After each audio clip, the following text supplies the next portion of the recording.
তোমার নাম কি? হ্যালো এভরিওয়ান, কেমন আছেন সবাই? আশা করি সবাই ভালো আছেন এবং আমি ভালো আছি। তো আমার একটি চ্যালেঞ্জ চলছে, চ্যালেঞ্জটি হলো 30 দিনের একটি চ্যালেঞ্জ চলছে। 30 দিনে 30টা ভিডিও আপলোড করতে হবে। তো আজকে হচ্ছে ডে 6। তো ডে 6 আপনাদের সকলকে স্বাগতম। তো আপনারা তো প্রতিদিনই আপনার ব্লগ ভিডিও দেখে থাকেন। তো আজকের ভিডিওটা একটু অন্যরকম। আজকে আমি আমাদের বোনদের নিয়ে একটি ভিডিও বানিয়েছি, শর্ট রিলস ভিডিও। তো চলেন সেই ভিডিওটি আমি আপনাদেরকে দেখাই। এই যে এখানে যে ছোট ছোট বোনরা দেখতে পাচ্ছেন, আজকে আমি আমাদের বোনদের নিয়ে একটি সুন্দর একটি শর্ট ভিডিও তৈরি করেছি। তো চলেন সেই ভিডিওটি আমি আপনাদেরকে দেখাই। তোমার নাম কি?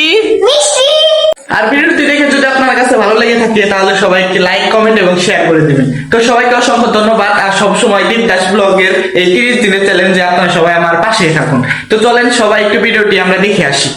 আরেকটা কথা গাইস, আমি যদি এই ভিডিওটা ইউটিউবে আপলোড করি তাহলে হয়তো, যেহেতু আমি গান ব্যবহার করছি ভিডিওতে, এর কারণে ইউটিউবে আপলোড করলে আমাকে কপিরাইট ইস্যু দিয়ে দিবে, যার কারণে ইউটিউবে আপলোড করা যাচ্ছে না। আর আপনারা সবাই একটু ফেসবুকে চলে যান, ফেসবুকে দীপদাস ব্লগ লিখলেই চলে আসবে, সেখান থেকে সবাই একটু দয়া করে দেখবেন। আর তাছাড়া ইউটিউবে ডিসক্রিপশনে লিংক দেওয়া আছে, সেখান থেকে আপনারা গিয়ে দেখতে পারবেন। তো সবাইকে ধন্যবাদ।